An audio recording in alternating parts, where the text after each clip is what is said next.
No sound. Oh, there we go. Sound working now? Seems to be better. Turn up this gain a little bit. Let's see, let's go double check that. Let's see if it's working.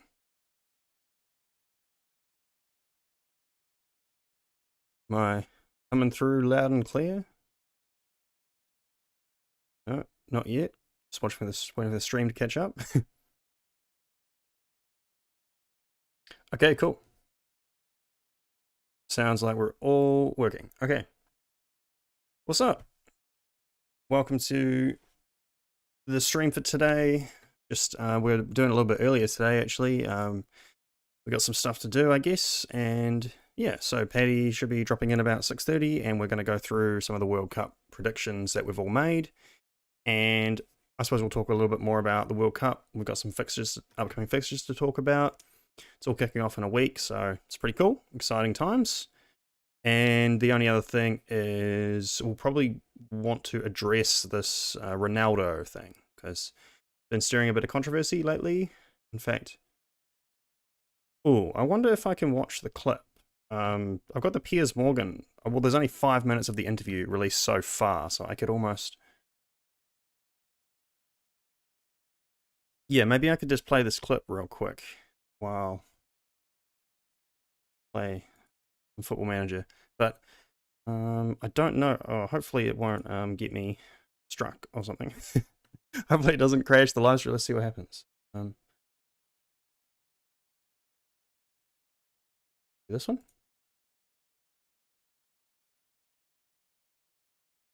Oh, okay.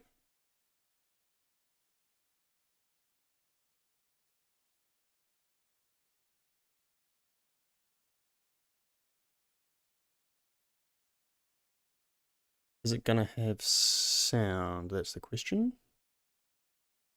YouTube. Let's see. One of your biggest critics has been, and I'm surprised about this, Me too. Wayne Rooney, For example, who you played with for many years very successfully and were good friends with him.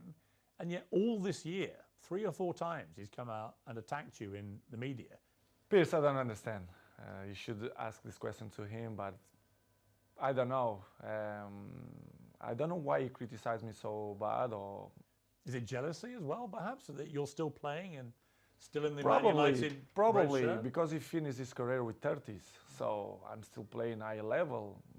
I'm not gonna say that I'm looking better than him, which is true, but but That is inarguable. I mean, there's no contest. it's hard to listen that kind. Piers Morgan is such a dick rider, man. He fucking loves Ronaldo. It's so funny, man. He just always up to defend him. Like, but I do think that, you know, the headline surrounding this comment was pretty ruthless. I think, like, they're trying to make the most of it, and, you know, it seems like they're sort of joking around. I don't know how much, like, Wayne Rooney was basically just sort of criticizing the antics and so on, like the walking off and all that kind of stuff. And I think that was fair. I think that's fair to criticize Ronaldo for those things. But it seems like it's being blown out of proportion. And a lot of people were saying like he's like slammed Rooney in revenge, but I don't think so. Kind of criticize and negative about people who play with you. For example, Gary Neville as well.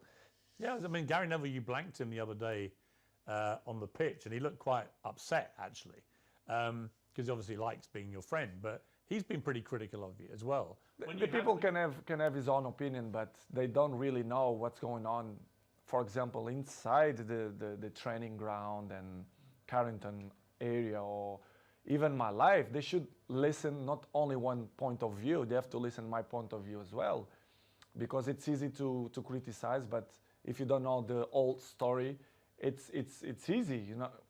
But it's, Pierce, as I say before, it's part of... Are they still friends of yours, or do you have a line where... They are not my friends. Do you feel a bit betrayed when they do that, because you played together? It's easy to criticize. I don't know if they have a job in television that they must criticize to be more famous. I really don't understand. Do you think they use your name a bit to get attention? I think they take advantage of that. I totally agree with this, right? It's not even just Ronaldo. It's like Man U in general. There's obviously a lot more press on Man U in particular. And it's kind of the thing. Every tiny little issue will get blown out of proportion, and suddenly it's like entire locker room turns on manager over just like nothing. Obviously, there's going to be dramas when you're dealing with 30 odd people and coaches and staff and all this kind of stuff. Like things happen. So I think that's kind of fair. That because they are not stupid, and I really understand. And I have to carry on with my life with criticize or when the people speak good about you. But it's hard when you see people who was in the dressing room with you criticize you in that way. It must hurt. It's you. not good. Yeah. Yes, I did, but not hard. I'm not gonna be more slim. I'm not gonna sleep bad because of the criticize. But it's not good to listen that. Disappointing. Totally true there. I think you got to have a thick skin more than ever, man. And if anything, it helps to ignore these kind of criticisms and stuff. Like Ronaldo's talking about someone he played with, at the start of his career, right? Wayne Rooney or something like that, or whoever. So like, it's sort of been a long time since then, and these former players have switched to pundits, and and like Ronaldo says, it's their job to criticize, and so you sort of can't take it all too seriously. I think it's just sort of the nature of it. A little bit, yes, disappointing. The owners of the club, they don't. The Glazers. The Glazers, they don't care about the club. Can I get a Glazers out? Thank you. I mean, professional sport. As you know, Manchester is a marketing club. They will get his money from the marketing. The sports, they don't really care, in my opinion. Do you ever talk to them, the Glazers? Never. Never. Never. Not since you've gone back. No. I can't believe this. Like, I'm so glad Ronaldo is speaking out against the Glazers, even though, this interview, we need to wait for the full interview, of course, obviously, but it seems like it's pretty bad for him in general, but at least he's criticizing the Glazers here, and it kind of blew my mind to hear that he's actually never met with them. That's like, you own, like, what kind of owners do we have? Like, that's just totally insane to me. Obviously, they're just in it for the money, and that's the whole reason why we have the sort of Glazers out movement, right? They give all the power to the president, the sport directive. A lot of Manchester United fans are very negative about the Glazers. They think they're taking all the money out and not spending enough on players. Well, remember that Manchester United is the only club that actually issues dividends. Well, that money is actually taken out of the club. And, I mean, I don't know about this whole we're not spending enough. The club still obviously spends a ton, but that is all from revenue that the club makes. When we look at other teams like Chelsea, Man City, Newcastle, etc., they've got money coming in from external sources. It's not all just revenue that's generated by the club. But Man U has the opposite. They're the only one that's having money taken out. On the infrastructure issues you talked about, do you think the fans are right? The fans, they're always right. I think the fans should know the truth. Should know that the players, we want the best for the club. I want the best of the club. This is why I'm coming to Manchester United. This is why I love this club. But you have some things inside the club which don't help to Manchester reach the top level as City, Liverpool, and even now Arsenal, for example, which is complicated. It's difficult. It's hard. In my opinion, it will be hard for Manchester to be in the top of the game the next 2-3 years. You'd lost your baby son, and now your baby daughter's in hospital. I completely agree with that last part. I mean, things may be looking okay now with a new manager, and things are going good in that way. But yeah, a lot of people say that Man U will never be winning a title until all of these internal issues are addressed, which they have not been. And they did mention the infrastructure issue too. Obviously, there's a tremendous amount of renovations that need to be done. So taking money out of the club when this stuff is kind of needed, treating it like a business, is sort of not the way to go.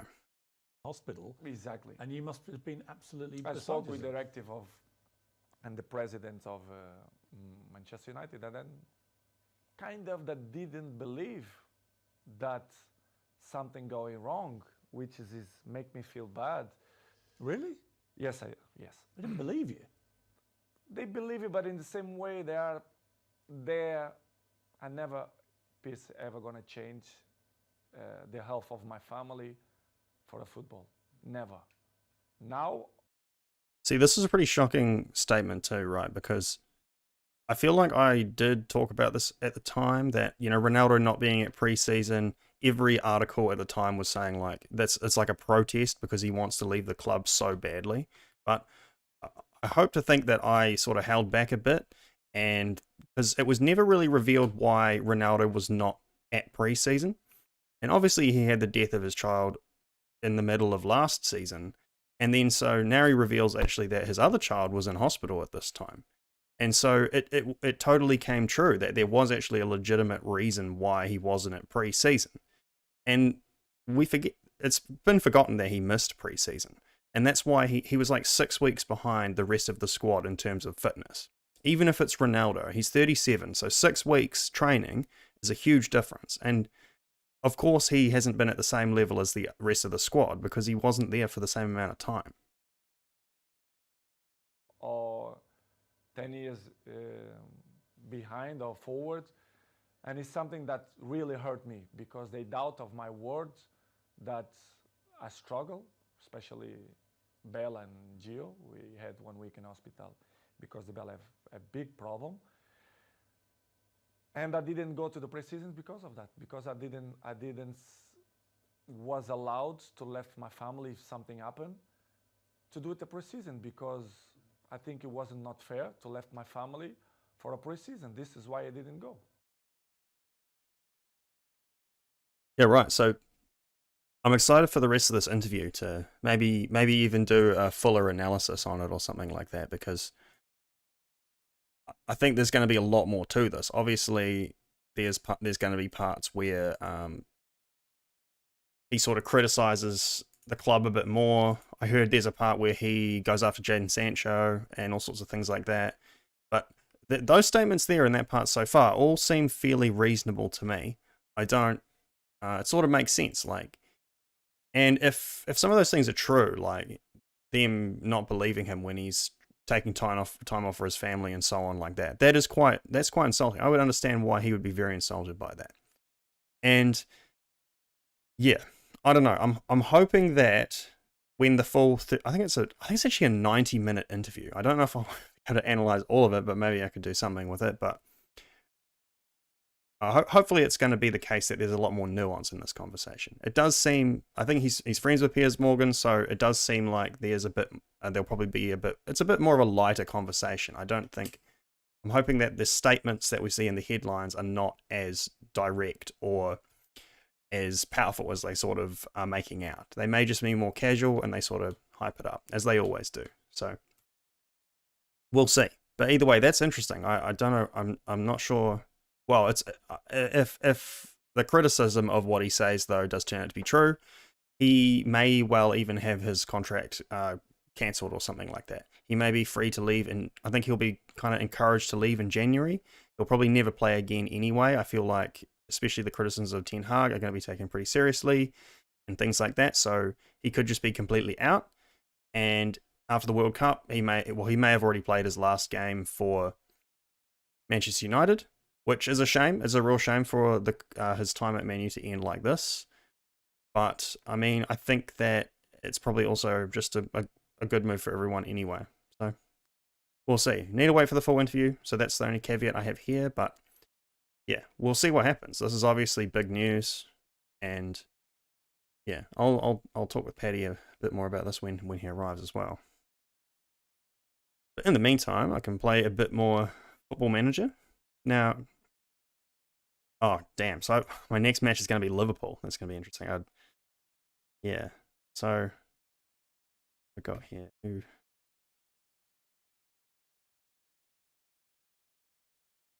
Unregistered for what? Wait, what's this? What's my next match? So, oh, I'm playing them today. Oh, Jesus. Okay, so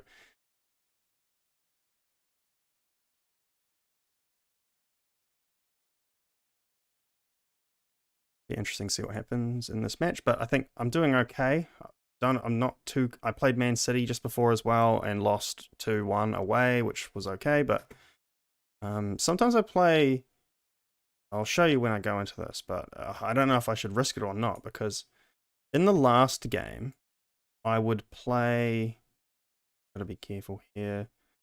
In the last game, I would play a formation that looked like this. And it was highly effective. It was kind of broken in the last game because it just covers really well, it defends really well, all sorts of stuff like that. But I don't know if it quite works the same in this game. So, I don't know. I'm a bit scared that if I play this, I might get wrecked. But, otherwise I play like this. I might actually play this. I might play something a bit more defensive like this against Liverpool. Because it's Liverpool, obviously. So let's just try this. But, yes, unfortunately, Ronaldo has been very good for me so far, but he has now picked up an injury. So let's see, what do we got here anyway? Striker will be... it's probably going to be Martial. That's the thing. And we'll get Bruno, Fielder, Anthony...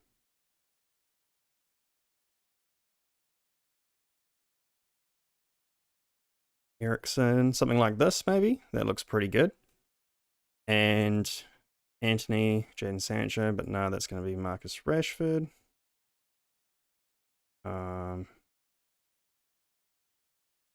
Injured. Oh, wait. So, yeah.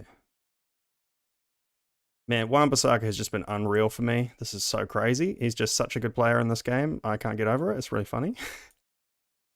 So, yeah. I have to see what happened there. Donny van der Beek. Anyone else tired? Damn. Kind of pushing it with Varane here, but I might have to just do it anyway. I got a sub, Lindelof. Martinez is injured, so can't wait there. Got Garnacho. Trying to get Garnacho into matches. He seems pretty good so far in this game, but Alanga's also been pretty good. Oh no, he hasn't actually played much. He got a goal though. And yeah, so we'll see what happens. How many? I don't know if I need this many midfielders. What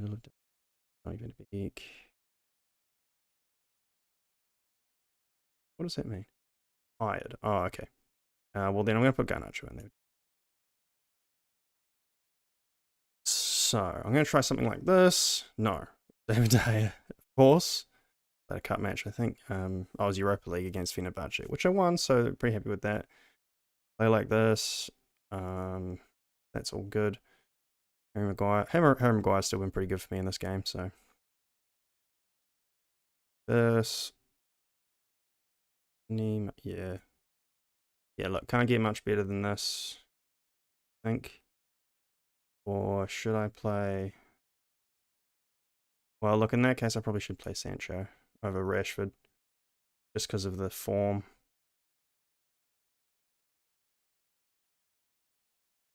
Yeah, let's go with that. Okay. I'll play balanced, play wide, won't run at the defense in this game, work ball in the box, take my time a bit. Mix crosses, regroup. I always play regroup whenever I play one of the big teams. It just seems to help a little bit. And going to trigger press max. So let's try this. Now let's hope I don't get absolutely smashed in this match, live on stream. That'd be pretty funny. And we'll see. Eddie should be here any minute, and as always, if it goes well, if it times out well, I will just let the game run, and we'll have a quick discussion, and then oh, okay. Here's Paddy right now. I'll just get this match started, and I'm just going to chat to him real quick. I'll be right back.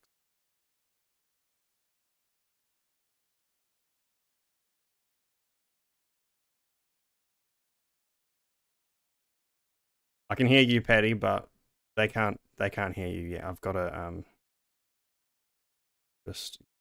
I'll be there. I'll be 2 seconds. Just they're asking me a million questions on match day as always.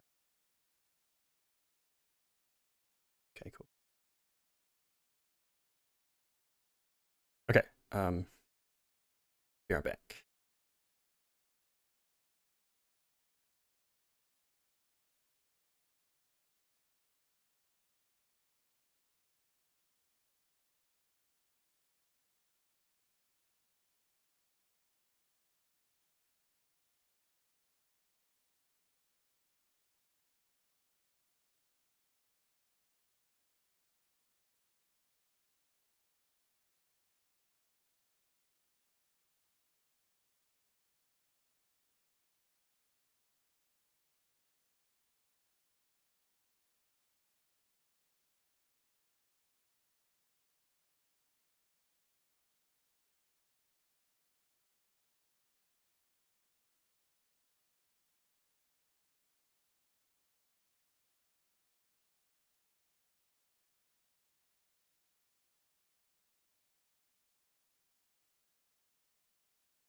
Hello, g'day. We are back. Football Friends podcast is live. I'm joined here by Paddy. Hello. How you doing? All good? I'm fizzing, absolutely fizzing and fizzling and sizzling. I see. How I are see. you? That's good to hear. Yeah, not bad at all. Well, depending how this Football Manager match goes. Are you still playing at Southampton? Ah, Gosh, sorry, I'm getting playback, and it's horrific. Sorry. Oh, sorry. Sorry about that. What were you saying? Sorry. He's still playing as the Saints. No, I started new Football Manager 23 now. So I just started as Man U. I did that last time. I usually play Man U first, and then when I get bored because it's too easy, I'll swap to Someone else. Usually then I go like a team that just got promoted and win the Champions League with them, and then if that's done, I'll go to a lower league team or something. But yeah, so started out with Man U, haven't done too much yet because obviously first season. Oh, fucking Mo Salah, you fuck. Damn it. Can I celebrate that? Absolutely not. Oh, okay, fair enough then. God damn it.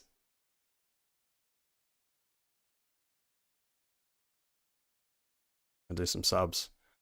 Have you had a chance to play 23 yet? No, not so much. The laptop has basically been the property of my girlfriend because she's right in the middle of her last assignments for her course that she's currently doing. And I see. Yep, fair enough too. That's more important than what I was going to do. Yeah. Oh, fair enough then. Yeah, that won't be forever, I guess. No, it won't be forever. Oh, what do I? Whatever. I guess I have to. I'm like 6 rating. It's just horrific. It's dog. It's dog. Yeah, super dog. Let's face it.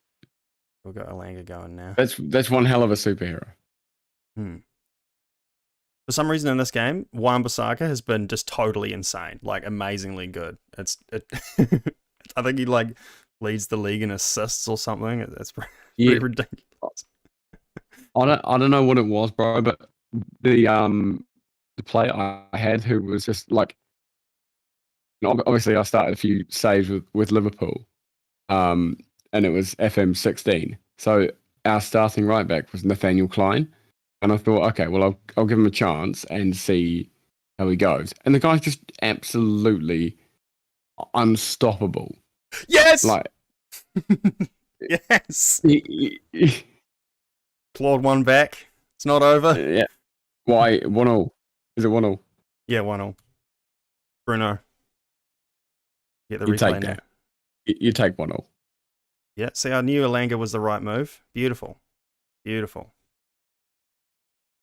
You do feel like a complete mad dog when you sub on a player who instantly makes some sort of effect. Definitely. Oh. Ooh. Actually, yeah, that's another thing we can talk about is we'll talk about the players who have missed out on the World Cup because there's a couple of them too. Oh, so yeah. You know the one from today, don't you? You mean Nkunku? Yeah, very unfortunate. Oh, I know. Yeah, I know. Really sad outcome for France. I mean, they're already missing so many players from injury and things like that, and to have another like Nkunku, this would have been his kind of first kind of breakthrough World Cup as well. I was really excited to see him on the world stage, and yeah, unfortunately injured in training, and it's been cut short. Yeah, the irony, probably injured by one of his own players. Yeah, that's a real shame. Oh, come on. I'm still win this. Plenty of time. But yeah, I mean that just sucks, but I suppose it's always the case. There's always some players who miss out. And well, actually one I thought was going to miss out was Sadio Mane because he was injured. He got injured last week or something, but he is still in the squad. So he's been named. Yeah, he's been named named in the squad. Yeah. So maybe, I don't know, he may not be playing the first game or something, or I'm not 100%, but he must be okay enough to go at least. And yeah, so that's kind of good. Sadio Mane's back in there. What the fuck was that? Oh, what a save. David De Gea all day. But that was horrific. How do you miss a header like that? What the fuck are you doing? Actually, yeah, there's a couple of players in your team that are missing out, actually. Like, because one, of course, is Firmino. He's not going, and that's... Well, Oh, I think it was Paul Merson made the point. Like Firmino's started this season off really well, goals and assists. You know, he's one of our most productive players at the moment. But if you take the other, like the 18 months before that, not so much. that's true. That's true. So if the coach is selecting on 6 months, then it's pretty harsh. If he's selecting on like 2 years, then it's not that bad. It's pretty accurate. I guess so. I mean, I suppose Neymar plays as a 9 for Brazil and things like that. What a ball. Oh, what a save. Neymar gets on the pitch for Brazil and you just let him do what he wants. Yeah, so He's it may be a a style thing too. Like, they don't necessarily want to set up that way. And they have Gabriel Jesus and Martinelli and a few of other young, fast kind of strikers and things. So I don't know. I mean, let's face it. Like, Firmino is a player from the sort of last generation. You know, a little bit. So I don't know. Yeah. Could be one of those decisions. And then the other one in your team, of course, is Thiago, which seems like that seems like a big omission, considering. I mean, Spain's squad is actually pretty insane. Not gonna lie, I really like the look of Spain. Well, should we start there then? Spain squad. Yeah, absolutely. I do have it here. You have it? Okay. Well, yeah, go ahead if you're ready, because I do not have it ready. Yeah, I just want this. Well, yeah, I'll just got this. Is there any other? And well, I'll bring it up in a second. I'm just trying to wait for this match to end. So dramatic. Oh my god, Anthony Elanga, the fucking hero. Holy shit. Dude. 2 assists for... different level. What a G. That's different level. Did Rashford score a bot? Nah, Fernandez scored the other one. So I'm going to be an absolute prick now and go full defense. How do I do this? Where's Victor Lindelof, number 2? Stop it. Stop it. Get some help.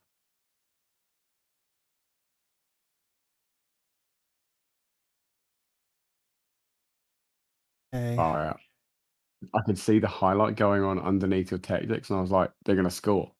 Yeah. It looked like it. Yes. Oh. fucking typical in Football Manager, bro. What the fuck? Okay, not only is it a goal, it's Thiago. It's the man we were just talking about with a header. That's so shit. It's so fucking bullshit. It's poor goalkeeping. Absolutely trash Football Manager garbage. Coming for the winner now. Get fucked. I will be so fucked off. Oh. Jesus that's a good save. Christ. That's a good save. Come on. This is tense, man. Fuck the world. Fuck the World Cup, bro. This is like this is the match. I think my highest form of entertainment would be watching you lose on Football Manager. If I could have a compilation of that. Yeah, I mean, the phrase "react harder" would never be a problem in my case. I get like incensed. Yeah. But you also lose your shit on goals for yourself. A little bit.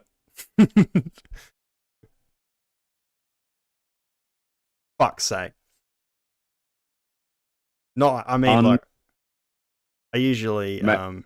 maybe you shouldn't have gone ultra defensive.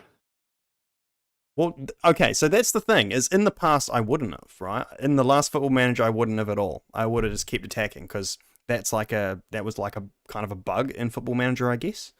But I don't think that's a bug at all. I think that's that symbolizes realism. I think as soon as you No, decide, you don't. No, you don't understand. Like in the last Football Okay. Manager, you literally couldn't Mhm. even play a defensive formation. It would just not work. It just couldn't work for some reason. Oh, If you played anything less than positive, the game would just not like it and fuck you over basically. So, but in the new one, they've actually apparently adjusted it so you can actually play defensive now. And play defensive football. I actually probably should have. Well, no, I mean I conceded from a set piece. I mean, there's not really much I can do about that. I think, yeah, Yeah, It's but more- you still gave away the set piece. I suppose. But no, but that's from defending deep, I guess. Okay, I just need to change my screen share for you. And you will see my window. Okay. And I just need to share that on here, I think. Okay, that's the matches, and I have the squads here. Now, can you Right, see well- you can see the squad? I can see it, but it's quite blurry. I could probably... Can you zoom in? Yeah, a little bit more.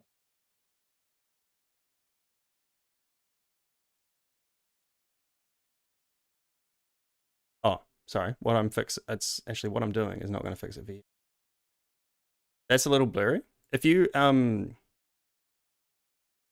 think you can change the streaming quality in Discord. See how clear you want it, but I can also zoom in a little bit. How's that? That better? Yes, that's good enough. Let's go for so do we want to start with Spain, given that we've just talked about Thiago, or do you want to do the squads of people we're actually going to know? Rather, like these Qataris, I don't know a single one, Yeah, totally. and I bet you don't either. Nope, don't know any of them. They're not even footballers. So Ecuador, whatever. I mean, So as yeah. my one of my favorite jokes is, who's your favorite Qatar player? Yeah. Eric Eric Clapton. Yeah. Yeah, not bad, not bad. But Yeah, he'll play. wait, what about this one guy? Play it from. Pedro Miguel.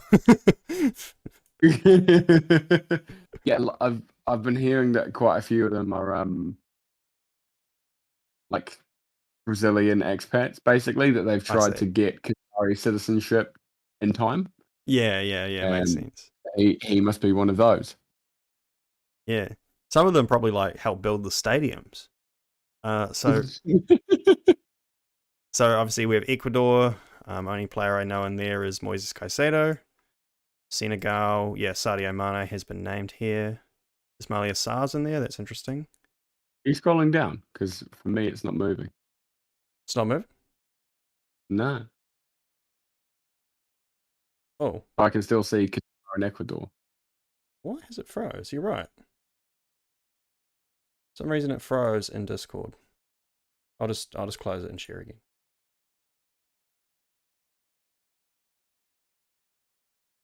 There you go. Okay, so well, I'll just. I'm gonna jump. I'll jump ahead to Spain. Yeah. Okay, jump ahead to Spain. Why not? Because we just talked about it. We can go back and forth. It's fine. Nope. Yeah. Here we go. That's good. So, I'll just go through them real quick. So obviously we have goalkeepers: Unai Simon, Robert Sanchez, David Raya. Pretty harsh on both David De Gea and also what's his name? Kepa. I think that's kind of. I mean, Robert Sanchez is a very good goalkeeper. And Iker Casillas. Yeah. Yeah, I think it is harsh on De Gea. Yeah. Oh, yeah. Get him in there. I think it is harsh on Casillas. Fuck. De Gea in particular. Yeah.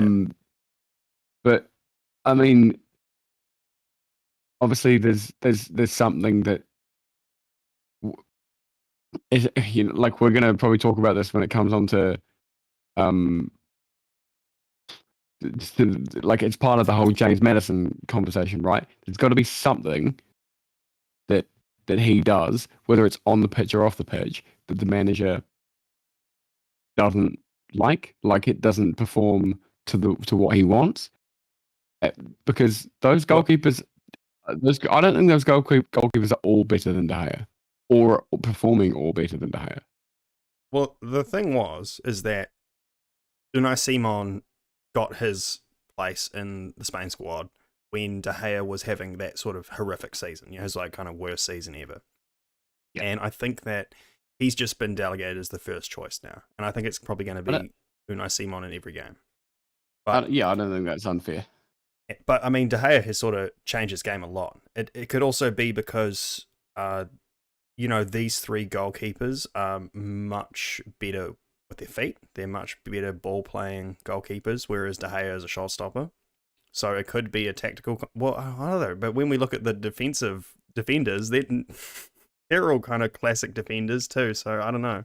The defensive defenders. Yeah, so I don't know. It seems it's a weird choice, but I also understand they do have quite a lot of young players in the squad. That could be another part of it too.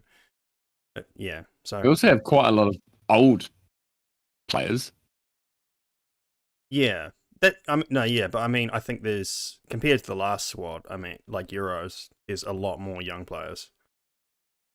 But anyway, we don't want to dwell on this for too long. We've got a lot to get through. So okay. Yeah, defenders. Yeah, we've got some old ones. We've got Carvajal and Azpilicueta, and then and Jordi Alba, right? So they're sort of our veterans in this kind of squad. But then we've got all these young guys like Eric Garcia, Pau Torres, Laporte, Jose Gaya, and Hugo Guillamon.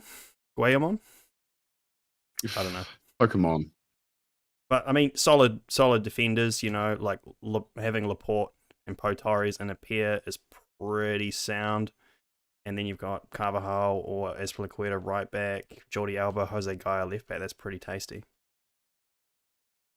So there's solidity all around there and attacking, attacking fullback. So they'll be okay. So I think in defense they look really good. I mean, there was a couple that missed out, like that guy. What's his name? Iada Mendy? Yeah, he's solid. I thought he's more like a midfielder. No, sorry, who am I thinking of then? I think it's the guy who plays for Bilbao, and he must be like 29, 30. It was in that thing we posted that was like all the players that missed out. I can't say it. Can't remember. I can't remember. But either way, yeah, that's fine. Defenders isn't too big of a deal. But midfielders, this is where we've had sort of... I'm interested to see how this midfield's going to look, because it could almost be a fully new midfield, because we have obvious veteran Sergio Busquets, and I suppose Koke has also been in the Spain squad for a long time. But basically, a lot of these guys are pretty new. So we have like Rodri from Man City. He's a little bit older, but the rest of them are like in their early 20s. So Gavi and Pedri, of course. Two very young players, both playing really well. Marcus Llorente is not particularly young, but new to the squad and utility player. And then Carlos Soler as well has been very good since his move to PSG, but first time in the Spain squad as well, I think. So, I mean, we may see a midfield of like Rodri, Gavi, Pedri for the next, couple World Cups, right? That's a pretty insane midfield, I'm not going to lie. What do you think? Yeah, I'm just going through the caps. So Busquets 139, Llorente 17, Koke 67, Gavi 12, Rodri 34, Soler 11, Pedri 14. These guys are, a couple of them are teenagers. Yeah, man. I mean, yeah, Gavi and Pedri especially Pedri's already played. He's already played the Euros, and then he had the Olympics as well. So he's already had two major competitions, and how old's Pedri? 19, 20? Pedri's 19. He will be he'll be 20 on the day. Probably, I think it might be the day of Spain's first game. Cool. But yeah, I mean, look, Pedri may be one we see play the next 3 World Cups, So that's pretty crazy to think. Which is incredible. 3 after this one. So yeah, that's insane. And so midfield that could be a full revolution. Basically, this is probably Busquets' last World Cup. You would say probably last major tournament, and he could be handing like Rodri's probably the perfect replacement, at least in terms of position. I'd start Rodri over him. Yeah, yeah. I do think Busquets will start though. He is. I mean, he's captain, so He still starts at Barcelona too, so it's pretty crazy. that's nuts. Well, Anyway, that's I forwards. mean, sorry, literally that midfield, Busquets, Gavi, Pedri is like the Barcelona. It's the midfield. Barcelona midfield. Yeah. Yeah. Okay, so moving on to the forwards, we have Ferran Torres, Sarabia, Yeremy Pino, Morata, Marcos Asensio, Nico Williams, Ansu Fati, and Dani Olmo. Now, there's quite a few young players in this group. I suppose Morata is probably one of the longest serving in this sort of setup. Sarabia, 27 goals in 57 caps. pretty good. Pretty good. It's great. Yeah, he's been good for Spain. I mean,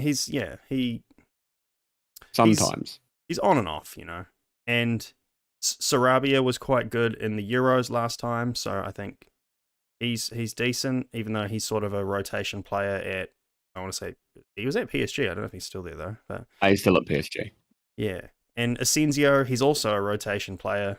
I mean, at Real Madrid, hasn't really got to the level that everyone sort of hoped, but he's still. You're going to need those decent. though. You need rotation players.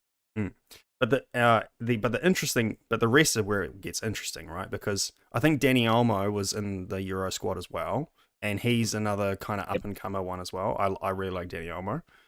So Yeah, he was quite impressive in the Euros. Yeah, I thought so too. So that's cool. And then Ferran Torres, of course, has been good for City, and then moved to Barcelona and has been good there too. So Ferran Torres is probably going to be a regular player for Spain for the next while. But then these last three that we have here, so we have Nico Williams, who is not your Nico Williams. So who's now Nottingham Forest's Nico Williams. Oh, was that a permanent sale? I thought it was a loan, but yeah, it's a transfer. I see. Well, this Nico Williams is the brother of Iñaki Williams.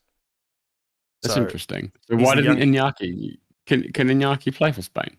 He can, yeah. Oh. No, actually, I think he was eligible, yeah, but I think he actually chose Ghana instead. And cool. Sorry to, I know Ghana's. It's all right. No, we can jump ahead. We can play all sorts of games. Iñaki Williams for Ghana, yeah, that's right. Awesome. I instantly want them to play against each other. I completely forgot about that. I'm glad you reminded me because. Please. Also, can you go to the Wales squad? Because Nico Williams, the right fullback, they're in Group B. The Nico Williams, the right fullback, is Welsh. Yeah, Nico. Yeah, he's like Nico. Yeah. Okay, Nico. So there he is. Yeah. So again, ideally, we have Wales playing Spain and Spain also playing Ghana. So we're gonna have to have. I don't know if it's possible, but let's go for it. That'd be fun. Spain Wales World Cup final. Yeah. So, but like this. So I think Iñaki Williams is like 27, and I don't think he had been capped for Spain yet.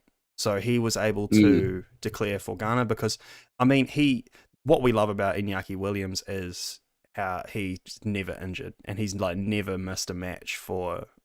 He's got like the longest streak of never missing a match in La Liga. 3,000 games. That is so fucked.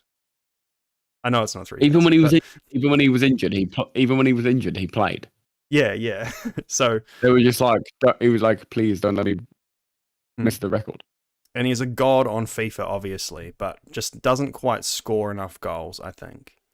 And maybe that's because of the way he's set up. So, but Nico Williams is like 20 or 21 or something. He's quite a bit younger, and he has just been off to a flying start at Bilbao. So.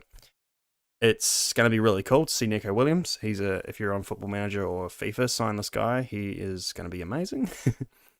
Yeah. And then basically the same can be said about Ansu Fati. You know, everyone knows that Ansu Fati is absolute legit player. When we've seen him at Barcelona, I think he had some injury issues and hadn't played for quite a bit. But when he does play, he is really good. And yeah, so. Hopefully we see these couple of young guys in the squad and stuff. We'll at least see them subbed on. And then the last one is this guy. Do you know this guy? Yeremy Pino? Ooh. So, I only know this guy because in the last Football Manager, he would be like 150 mil after one season, basically. And he played for Villarreal, and he was just an insane player. He just got really good, really fast. I think he's only 18.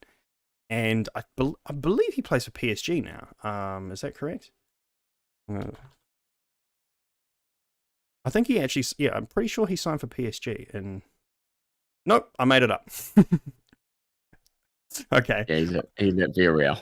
Yeah, okay. I don't know where I got that from. Maybe that's what happened in my career. You know when like Football Manager like becomes reality and you start over with real life? Yeah. Yeah. I've been there.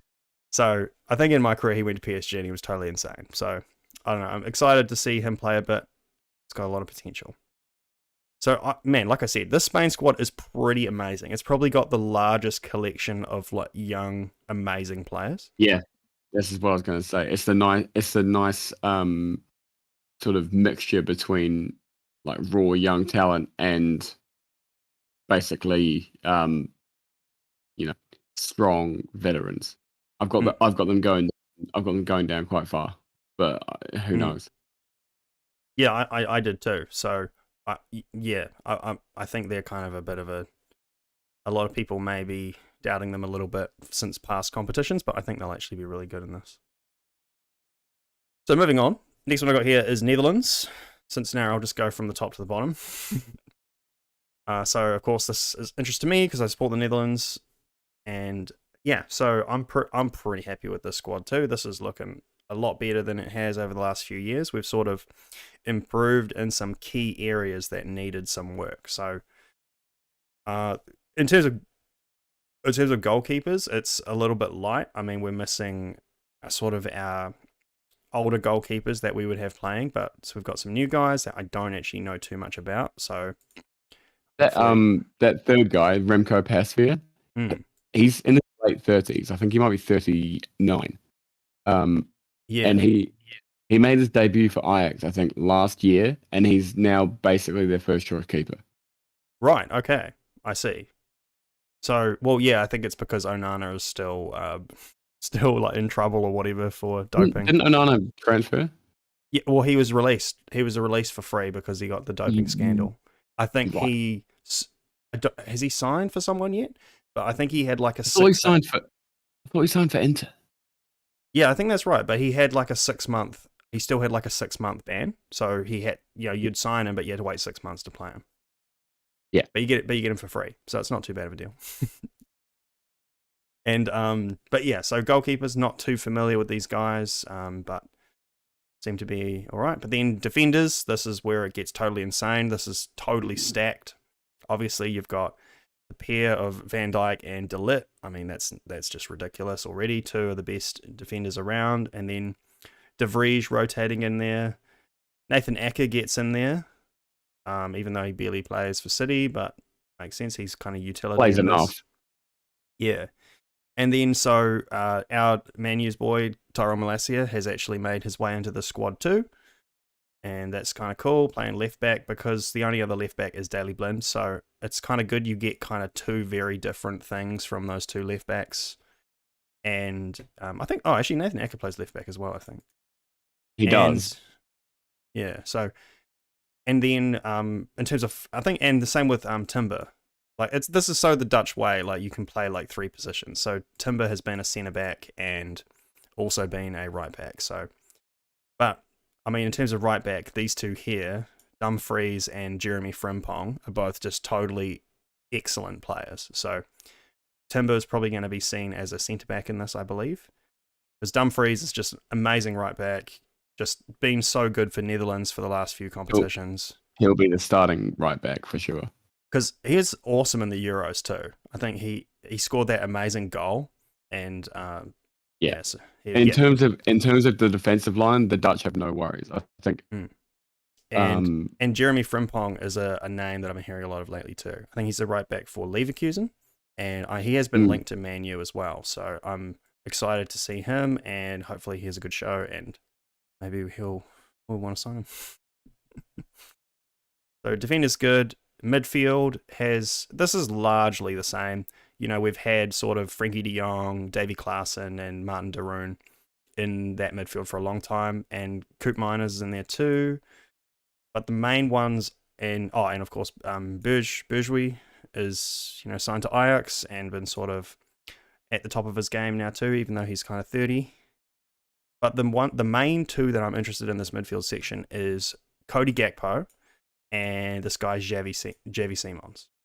So Cody Gakpo, of course, he was linked with Manchester United in the transfer window, and I mean he's a midfield here, but he actually plays kind of striker and on left wing as well. All things to all men. Yeah. So, the reason why I said we've improved in key areas, one of those areas I was thinking was up front, and I think that's kind of Cody Gakpo. He may even start as a striker in this. Although, you think he's going to start? Do I think he's going to start? Yeah, absolutely. He is he's currently the top goals and assists in Eredivisie at the moment, I believe. What's his club? PSV. Jesus. So okay, from all of these, what do you think is going to be the front three? Is it going to be a front three? I think it'll be, well, because of the way I sort of look at these, it looks like they're going to play a big man up front. Because we got Weghorst, we got Janssen, we got Luke de Jong, right? So it's probably going to be Weghorst up in the middle, and then maybe Cody Gakpo left wing, and Bergwijn on the right. And then Depay not starting. Well, Depay again, if they depending on if they want to go big man or small man, it could be Memphis Depay as sort of a advanced forward or Weghorst as a target man. They may even play 4-4-2. I'm not too sure how they'll set up. That'd be amazing. Or they play a pair. It'd be a pair of Weghorst and Depay, and then you have Gakpo and Bergwijn left and right wing. And so, however that sets up, and then the midfield's probably going to be De Jong, De Roon, maybe Coop Miners. And the rest is pretty obvious, like Van Dijk, De Ligt, Malacia, Dumfries. So, yeah. This Xavi Simons fellow was he was at PSG, right, for a little bit. That's right. He's also about 17 or 18. Yeah, I think he's 19. He burst onto the scene, and he was basically this tiny child. And he's PSV as well, and I've seen him play. Yeah. He can play both wings, striker or 10. And he's played in all of those positions this season and been good from all of them. Spider-Man. So he's already got number 7 at PSV, so he's pretty tidy. Beautiful. That's what we want. And yeah, very excited to see Xavi Simons play. He seems like a really good player. Another Football Manager god to pick up. And yeah, Cody Gakpo. I really want to see him shine in this. So right. Next up, we've already talked about England, I guess, unless there's anything you want to say on it real quick. Did we talk about them last week? I don't think that... we can take a conversation off mic if you want. It doesn't matter. I think we did talk about it, because we talked about Nick Pope making it and James Maddison being in there. And well, look, I'm stoked. I'm stoked for Maddison. I'm gutted for someone like Tamori. And, with his recent form, Ivan Toney. Dude, I know. Tony scored 2 goals against City, beat Manchester City on his own, basically. Yeah, I know. So I know that's a real shame. I would have picked Tony over Callum Wilson, and obviously Callum Wilson's been good for Newcastle, right? Yeah, and yeah, I know it seems a bit of a shame because I think Tony is a lot more similar to Harry Kane if that's kind of the way you want to play. So, but maybe they want variety. Here's the thing: rather if Kane was looking a bit shit, you'd rather bring him off someone who's the same and have the new person cycle as well. Rather bring him off for Wilson and have the music on and play in an entirely way. I see your point, but I feel like in that scenario you could play Rashford there or Raheem Sterling there or something. Like I don't think you get what you get from Callum Wilson. You can kind of get from Sterling or Rashford. Though they may already be on the pitch. No, I don't think. I need to play nearly as clinical. That's probably true. Yeah, I suppose that's true. But then if you're talking about clinicality, I don't know if there's a word. Well, then, man, that is Ivan Toney, right? Like he is. Yeah, fair enough. Yep. Well, and Ivan Toney doesn't. I mean, like I said, he's similar to Kane, but he doesn't do the whole drop deep thing like Kane does. Maybe it is a little bit different, but yep. So yeah, Maddison in there finally. That's good. Totally deserved. Forced his way into the squad like he needed to do. Conor Gallagher as well. That's a great inclusion in there too. The midfield actually looks a lot healthier than the last squad we sort of saw, I think. Yeah, I think one would be tout would be honestly. I would take Harvey. Yeah, that's probably a good shout.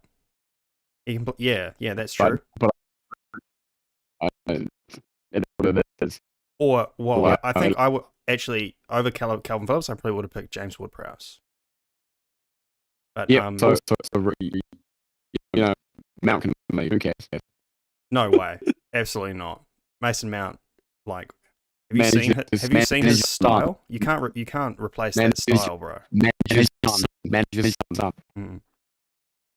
And actually, another thing you said, because you mentioned Tomori, right? It's kind of crazy that the only player playing not in England is Jude Bellingham, and that's basically because you can't not pick him.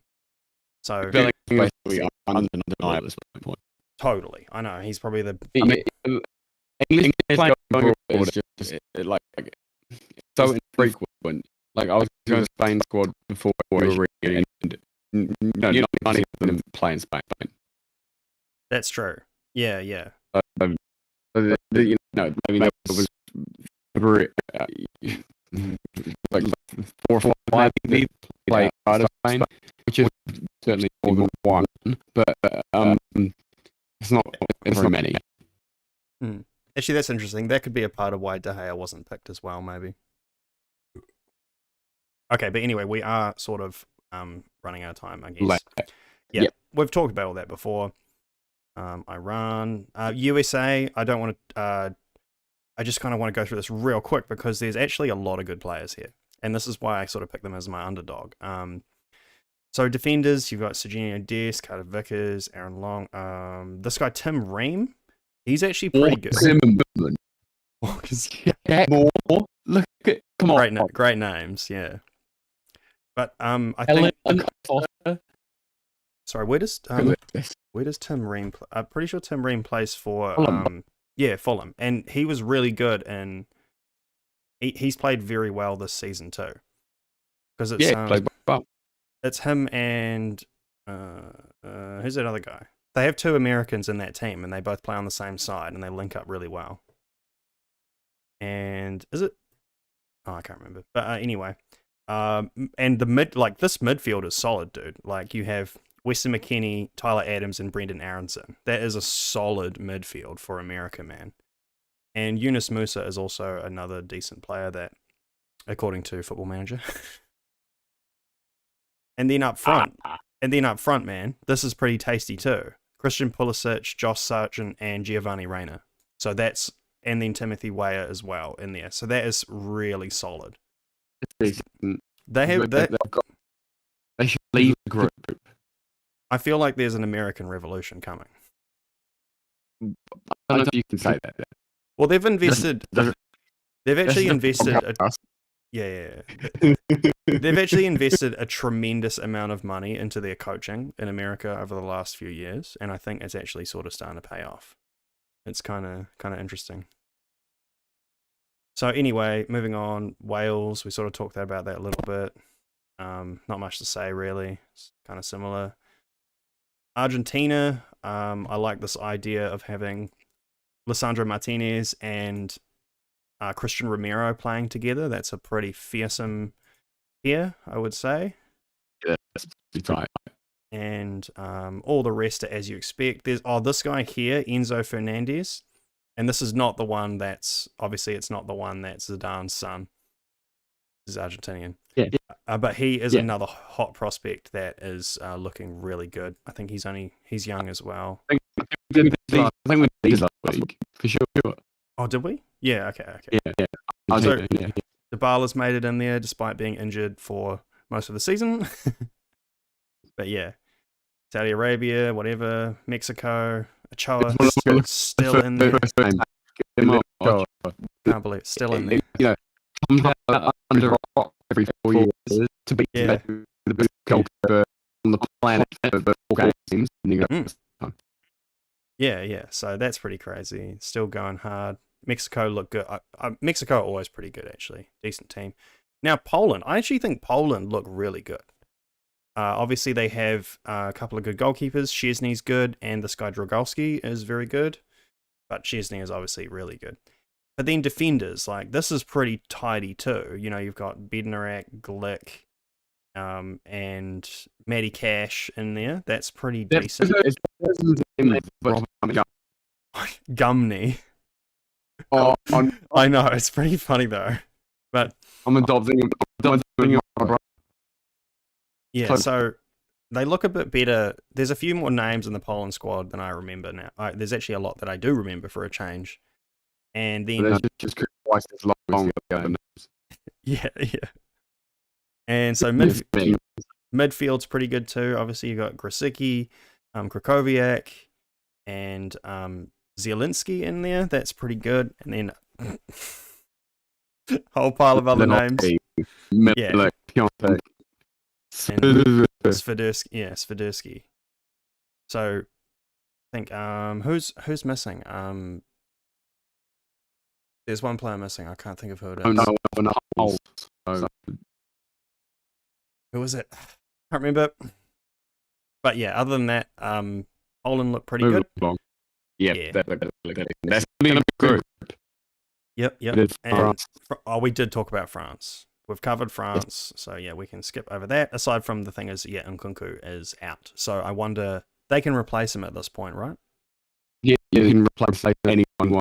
It's through injury until the World Cup's up, basically. So I wonder who it'll be. There is some French forward. Who could it be? There's quite a few. Yeah, absolutely. Yeah, straight in the team. And yeah, so we'll see. There's still that to be figured out, but that'll be interesting. Australia, you know, whatever. Andrew Redmayne's in there. That's the only thing I really care about. The grey wiggle. Everyone loves him. Yeah, the grey wiggle. Yeah. I remember your video and I loved it then, and I love it. That was one of my favorite. No lie, that was one of my favorite videos to make. So Andrew Redmayne, love him. So that's cool. Australia, yeah, Australia do pretty good. I got to say, like for the level of their league, and yeah, they do quite well. Now Denmark. Now this is actually a very very nice moment to see Christian Eriksen back in the team. And when you think about it, honestly, 100%. And but think about it too. Our very first video. This was our very first video. Was about when this happened at the Euros, when Christian Eriksen collapsed, and yeah. So we've been doing this for quite a while now, and so it's just fantastic to see Eriksen back in the squad. And yeah, he's been on great form since recovering too, and yeah, so that's cool. Like to see him do some damage in this World Cup. We've got, obviously, Denmark's got a good squad, man. Obviously, Kasper Schmeichel, great. Kier, Anderson, you got Christensen in there. Daniel Vars is good too. This midfield as well, like Højbjerg, Delaney, and Eriksen. That's pretty tidy. And Norgard's tidy as well, one of the best young players from the Euros. Oh, true. Yes, Norgard. Honestly, do you want to hear an early part of my predictions? Please go ahead. I've got them finishing above France. Wow. Okay. Yeah. Interesting. Just the rationale is there's always, you know, 1 to 3 teams who sort of fuck it up. Yeah, totally. But the degree to which France can fuck it up, they will not. They may finish below Denmark, but I don't think they'll finish below Australia or Tunisia. Yeah, true. They'll still a little bit fuck it up.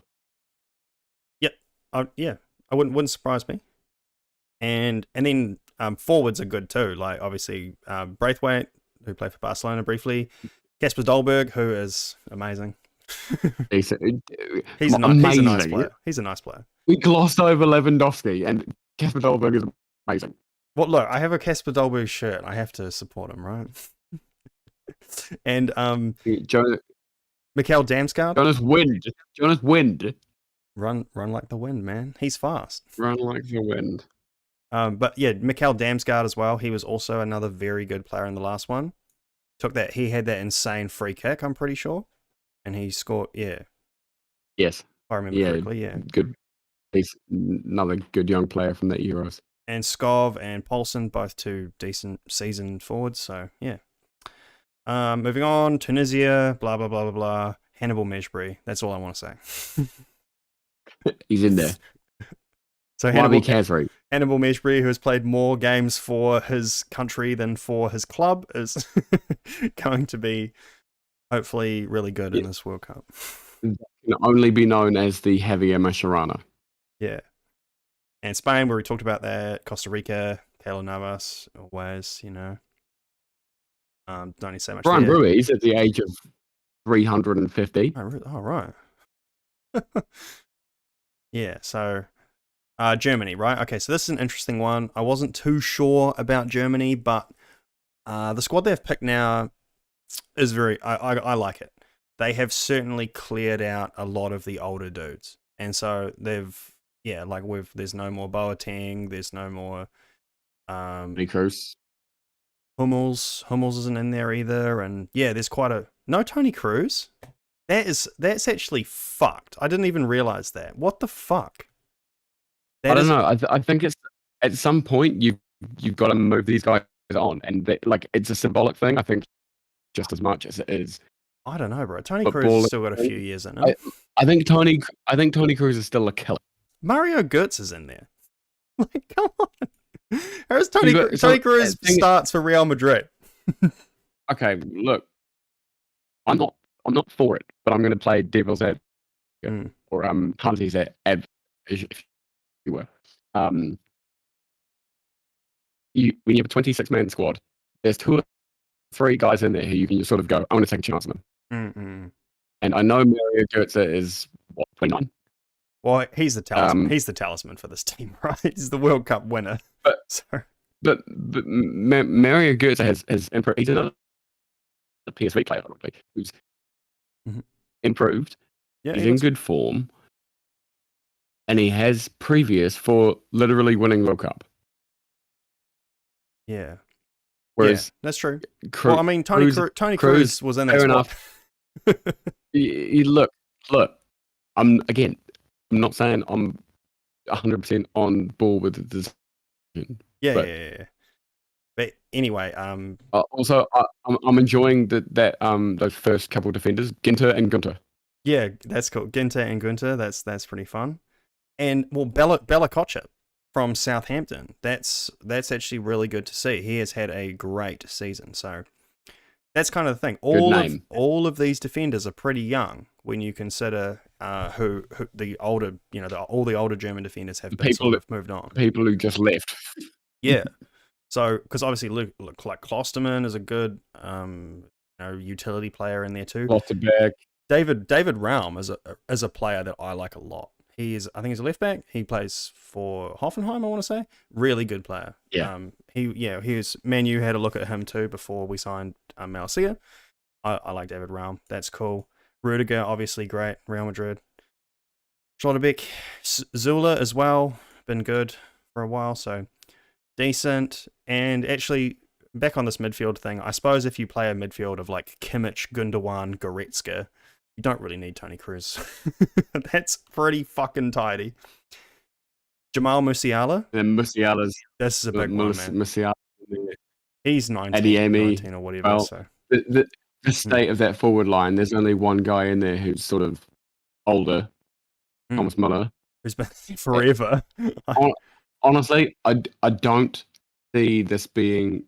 Ash's predictions say otherwise, but I don't see this being Germany's year, but I can see them being predictably German and doing pretty well. I had the same thinking as you. I saw this as like a transition year for them. A lot of these players are either new or young and stuff like that. They've removed a lot of older players. Yeah, I suppose Cruz being symbolic of that. So yeah, this is kind of transition in my opinion. So we'll see. But some of these players are on hot form, man, like Yusufa Makoko, obviously a star coming through, and Nabry. Well, Muller, Nabry, Sane is Bayern Munich's front three for this season, and they have sort of turned it on. Enough said. They had a bit of a rough start, but they've turned it on now, and they're looking real tidy. And Adeyemi is another up and comer. So yeah. Anyway, we are running out of time. Japan, whatever. Scream through it. Saki vs Kubo, Daichi Kamada, they're the only two I know. Oh, and Minamino. Where's King Kazu? I don't know if he's in it. He's not. He doesn't play. Nah, but yeah. Oh, Tomiyasu. All right, keep it moving. Anyway, Belgium. This is another one that we seem to forget, obviously, but this is kind of old news. It's always the same. Vertonghen, Alderweireld, reunited again. Dendoncker, Torgan Hazard, defender. I suppose right wing back. Yeah. Wing back, maybe. Munier, Castagne, Carrasco's in there too. So pretty stacked in terms of a back five or whatever they're going to play.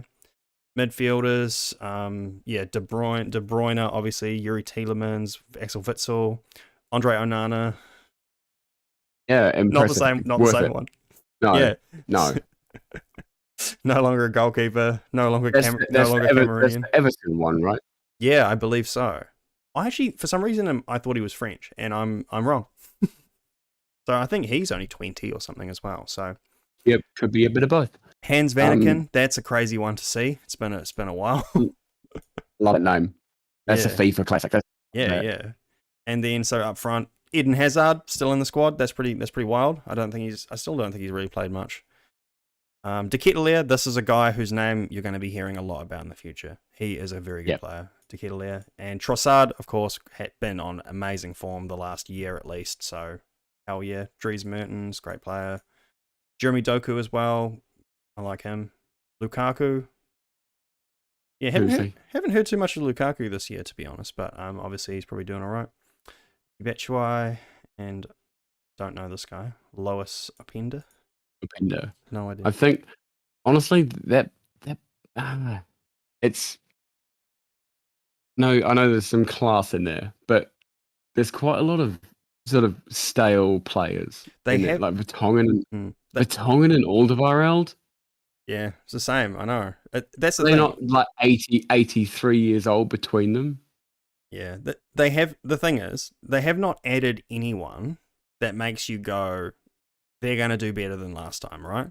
And last time and every other time before that, they always sort of choke. So I don't think they can do much. I don't think they necessarily choke. I think they just get beaten. Like yeah. Who did they lose to in the Euros? Oh, I don't know. Was it Denmark? I don't know. We don't have time for this. Fine. Yeah, we'll say. Not too confident in Belgium, but who knows? Maybe it'll be the year eventually. Canada. I think the only sad omission is what's his name? The fullback from Bayern Munich. Alphonso Davies is in there. He's in there as a forward. What? Are you serious? Oh, that's crazy. Yeah. I thought he was up injured. Front for them, basically. What? No. That's insane. I suppose it makes sense, but no. I heard he was injured too. So, nah. And obviously, Jonathan David as well, the Lille striker, and then Junior Toilet. You know, that's kind of funny. Yeah, can't avoid that one. Other than that, not too much. Morocco actually looks really good. So Bono is a very good goalkeeper. I think he plays for Sevilla. Is that right? So yeah, Bono's a good goalkeeper. Hakimi, amazing player. Romain Saiss is good. Mazraoui, also amazing player. So they got a couple of good defenders in here that I know. That's for Morocco. This squad is like quite good. Strong group. It's a strong group though. Unfortunately, like maybe if they had a different group, they might have a different chance. But they'll get. I reckon they'll get an upset though, and then they're gonna have to play well. Midfield's a bit light. Amrabat is a decent player, but I don't really know too much about the others. But forwards is pretty stacked. Like Ziyech, El Naziri, Buffal, Harit. Yeah, so that's nice. But moving on, Croatia, also pretty good. Livakovic is a good goalkeeper. We have, Vida, Lovren, Gvardiol. Excited to see Gvardiol play. And yeah, so that's decent. Obviously, Luka Modric, Kovacic, Brozovic, Pasalic, Vlasic. Like, this midfield is pretty good. Again, similar to Belgium. They've got sort of like they're good players. Don't get me wrong. Yep. I'm not saying that about Luka Modric, or Brozovic, but the guys have been in a lot of squads, and I know they've succeeded, but yep, all the same shit, yeah, and same up front. Perisic, and at some point, all of these guys at some point, it comes down. Yeah, they have Oh, wait a minute, who's missing? Yeah, Perisic, Kranjčarić, Orsic. Who's missing? The guy from AC Milan. What's his name? Rebic. No, Rebic. No. Oh, maybe he's injured or something. Maybe. That's a shame. Okay, Brazil. We already talked about Brazil, didn't we? Yeah, we've already talked about Brazil. We did.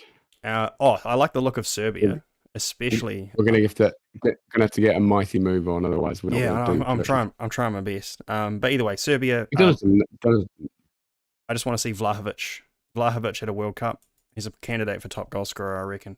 Yeah. Oh, look, these guys who play for sort of, let's say, unusual nations in good, strong teams, and it's like, cool. Let's see it. Let's see them do it. Let's see them be good. Well, I'm hoping that Juventus is, doing pretty poorly. Vlahovic has a good World Cup, and we sell Ronaldo and replace him with Vlahovic. I would jizz everywhere. That would be amazing. So yeah, Serbia look good underdog team. Switzerland, it was just nice seeing Shaqiri again in the team photos. That was interesting. So all smiling away. Yeah, Shaq and Granit Xhaka obviously is on crazy form, so good to see him. Zachariah's in there I don't even think he's played a game for Chelsea. That's pretty funny. And I think he's played. Is he? I don't know. Either way, he's definitely played because he scored. And so we have the other Andre Onana and the Cameroonian the in original the squad. Goalkeeper.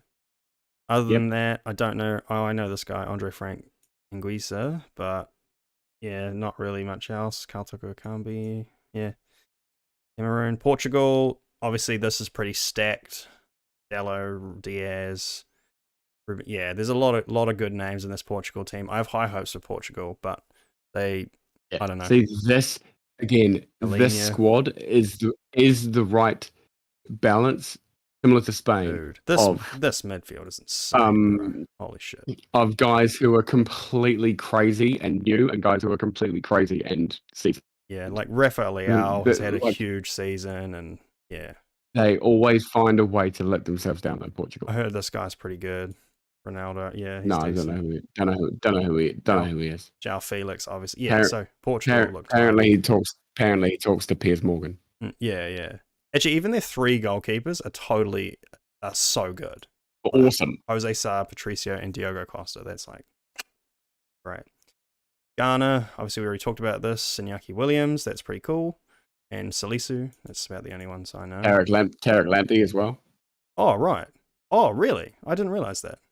Yeah. Oh, so he's declared for Ghana then. Okay. I suppose he'll never get a game for England with all the right backs they had. No. So Uruguay actually looks really good. I'm not gonna lie here, like Suarez, Cavani, Darwin Núñez, Maxi Gomez, Palestri, Facundo Torres. So yeah, pretty stacked. Midfield's good too. Valverde, Bentancur, Torreira. That is pretty solid. And yeah, it's a good team. Really good team. It's a good squad. Like the look of Uruguay. Obviously, Korea, we've got Son and all these names look the same to me. And Kim Min-jae, he's pretty good. So, but that's the only other one I know aside from Sonny Boy. And that's it. Thank God we got through it. Fuck, that was a race. Now we've only got like 5 minutes to talk about our predictions. So there's no point going through the matches. I was even just No, gonna... we can talk about them after they happen. That's fine. Preview means shit. Yes. So we've got the I've got the FIFA World Cup predictor here actually. Is it? Well, if you want, we can. Yeah. Well, okay. Yeah. I mean, roughly, I was like, I think I'll just run through mine real quick. I think I went like Netherlands, Senegal, That's who I had. England. I went USA. I think you went Wales. That's what I had too. Oh, okay. I had USA. Argentina, Mexico. I had those in the other order. Oh, okay. France. Again, just due to there's always a team that fuck it up, and Yeah, actually, I'm gonna do that too. And again, I think that Mexico are always stronger than they seem at the World Cup. Argentina, possibly starting a bit slow. They're always a bit chaotic. Interesting. The Serbs. I think that group is actually a really good one. Yeah, I think last time I might have put Switzerland, but I'm feeling Serbia. I put Switzerland. Okay. Croatia and Belgium the other way around. I think I put Uruguay and Portugal the other way around. Okay, well, I'll just go through real quick. So then I'd go Netherlands there or Argentina in that case. And then England. It's quite tough, that one, isn't it? Yeah, I'd England going out to Senegal. Or Germany. So that'd be my next round. Yep. So, and then, half. I'd That's four. And a replay of England-Denmark. Oh. I think better than Denmark. I think we're probably. I don't know if we'd beat Senegal, but I think we'd beat Denmark. Go like this. Go like this. That would be insane. That would be insane. That's what that's my sort of prediction just based off this run. I think I got slightly different last time I did it actually. But that's how I'm feeling after we ran through all the squads. Okay. Well, that's fair enough. I finished with an Argentina-Brazil final. Okay, so let's go back. Let's do your one. And the Netherlands in third. So okay, so first and second. So you had Netherlands, Senegal. Netherlands, Senegal was England, USA. Had Mexico, Argentina. Mexico, Argentina. Then Denmark, France. Denmark, France. Croatia, Belgium. Oh, no, Spain, Germany. Spain, Germany. Croatia, Belgium. Brazil, Switzerland. Brazil, Switzerland. Portugal, Uruguay. Portugal. Ooh. Uruguay, Portugal.